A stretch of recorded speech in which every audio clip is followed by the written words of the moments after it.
So just a little bit further on Daniel chapter 6, and I'm just going to read a few verses from Daniel chapter 6, and I'm going to start at start on verse 10. We looked at a little bit in a previous video, and then do a few more verses after that. Now when Daniel learned that the decree had been published, he went home to his upstairs room, where the windows opened towards Jerusalem. 3 times a day he got down on his knees and prayed, giving thanks to his God, just as he had done before. And these men went as a group and found Daniel praying and asking God for help. So they went to the king and spoke to him about his royal decree. Did you not publish a decree that during the next 30 days anyone who prays to any god or man except to you, O king, will be thrown into the lion's den? The king answered, the decree stands in accordance with the laws of the Medes and Persians, which cannot be repealed. Then they said to the king, Daniel, who is one of the exiles from Judah, pays no attention to you, O king, or to the decree you put in writing. He still prays 3 times a day. When the king heard this, he was greatly distressed. He was determined to rescue Daniel and made every effort until sundown to save him. I just find myself very challenged by Daniel's story, his persistence, his consistency and regularity in prayer. And not only that, but at a time when other people are out to trip him up, they're out to discredit him.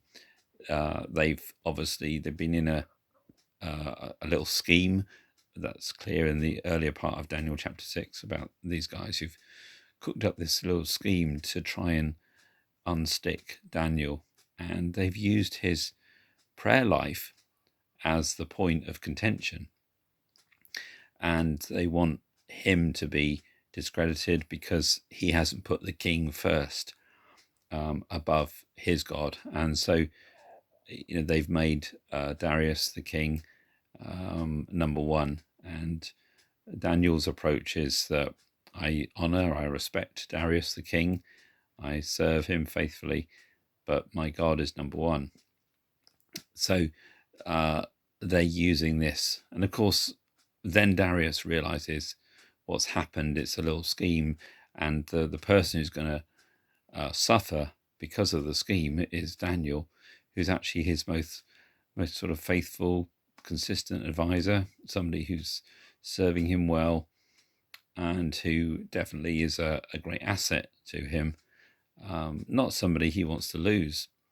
And so it's a little scheme to try and get Daniel out of the way. But the king is really struggling with this, and of course, having made a decree that can't be changed in their legal system, he was trying to find a way around this to try and stop this happening. But anyway, so Daniel was facing the lion's den, and I find this a really encouraging passage, and one that spurs me on, that challenges me towards being consistent in prayer.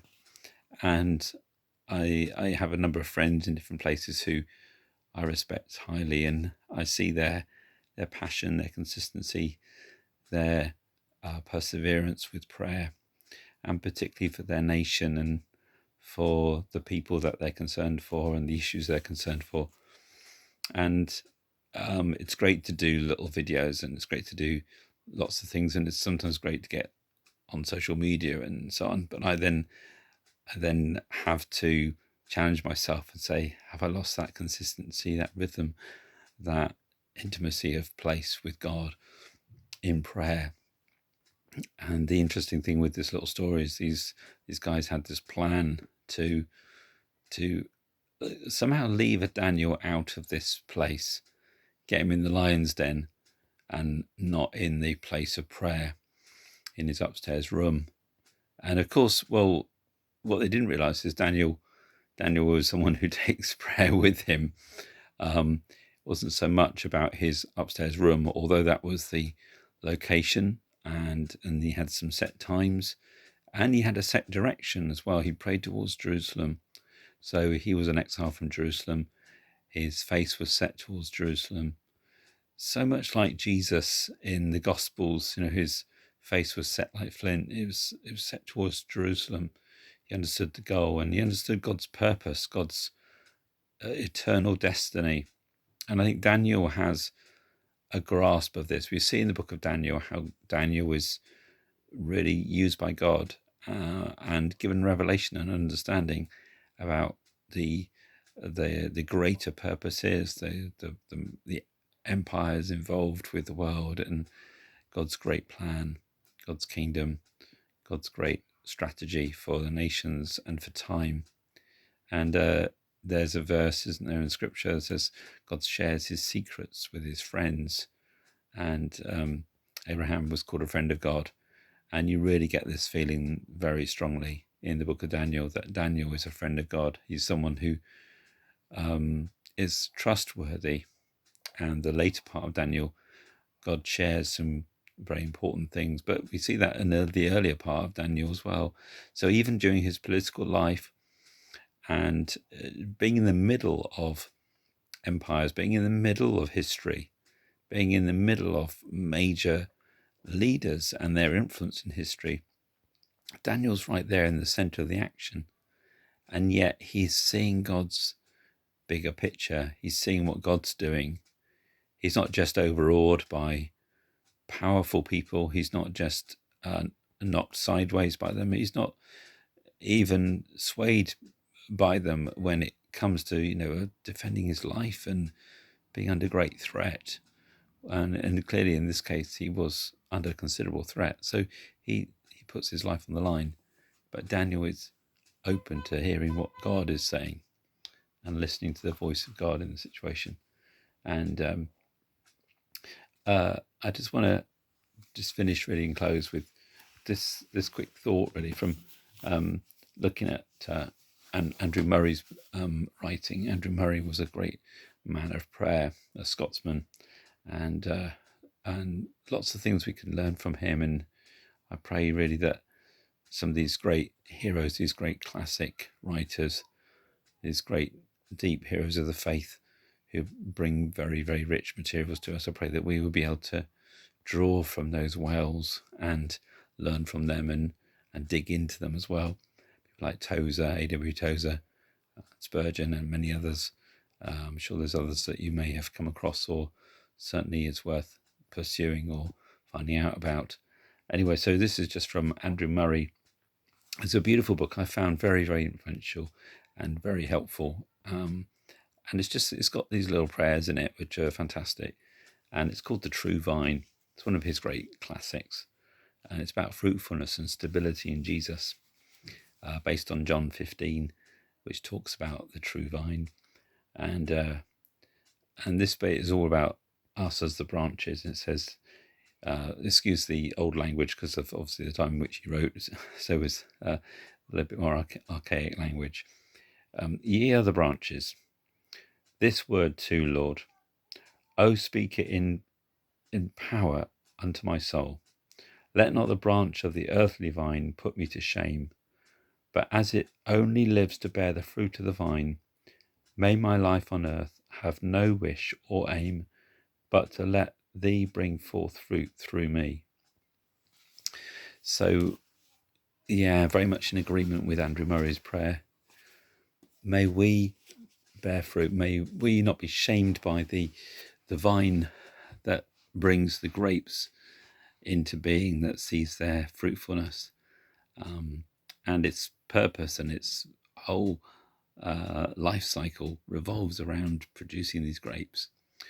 May our lives be fruitful like that. May our lives be rooted in Christ, but also willing to be pruned when we need to be pruned, and focused on fruitfulness. And there's lots and lots of vineyards. I mean, I'm sure if you've travelled in Europe, or if you've travelled in other places, California or South Africa, there's lots of places where vineyards are very evident, and viticulture, as they call it, is widespread. I've been a few times to southern Germany, quite a few times actually, to see a friend there and to visit people. And you go along the Rhine Valley, and beautiful vineyards, all the hills covered with them. And my wife's grandfather actually wrote about vineyards and types of wines. He had 2 wine shops in Kent many years ago, but he wrote about European wines. And I remember we lived for a very short time sharing a house with a guy who was into Burgundy wines, and he was a sort of expert. That was his specialism, really.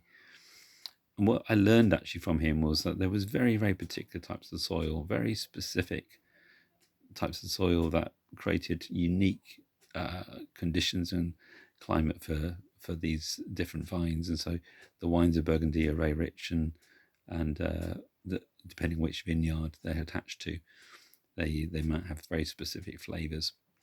And of course, age is bringing a maturity to these vines and these wines as well. So I pray that we would learn how to be in the rich soil of God's word, and we would be living to produce the best, the very best of the new wine of the kingdom, and that God would produce that in us, that maturity, that depth, that richness, that very special wine of the kingdom that he produces as we abide in him, as we are totally connected into him, that we draw from his life. And as we draw from him in the place of prayer, we would discover that depth of prayer and intimacy, that depth of relationship, that we'd be drawn back to that if in any way that we might have strayed from it or been distracted, that we'd get our reconnection. Nothing like getting reconnected on the internet, isn't it? When you've lost the connection, and sometimes we feel like that. So I pray that we get reconnected into him in a very special way, even today as you watch this or listen to this, even this week ahead. May that be true for all of us.